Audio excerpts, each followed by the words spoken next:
పూరా లోకల్. నమస్తే, welcome to పూరా లోకల్. హైదరాబాద్లోని టీఎస్ఆర్టీసీ తమ కార్గో సర్వీస్లో కస్టమర్లు తీసుకోకుండా వదిలేసిన వస్తువులను వేలం వేస్తోంది. నెల నెల వందలాది పార్సిళ్లు పేరుకుపోతుండటంతో 45 రోజుల నిబంధన దాటిన వాటిని బహిరంగ వేలంలో అమ్ముతున్నారు. ఆగస్టు 20 నుంచి 3 రోజుల పాటు జూబ్లీ బస్ స్టేషన్ కార్గో కౌంటర్లో ఈ వేలం జరగనుంది.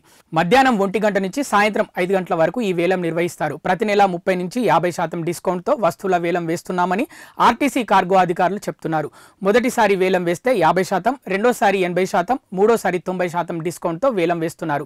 ఇందులో మొబైల్స్, టీవీలు, ఎలక్ట్రానిక్ వస్తువులు, బట్టలు, ఆటోమొబైల్ విడి విభాగాలు సహా మొత్తం 542 ఐటమ్స్ను 50% నుంచి 80% వరకు భారీ డిస్కౌంట్తో విక్రయించనున్నారు. ఇవి ఇప్పటి వరకు ఉన్న అప్డేట్స్. మరిన్ని అప్డేట్స్ కోసం చూస్తూనే ఉండండి పూరా local, your choice for local voice.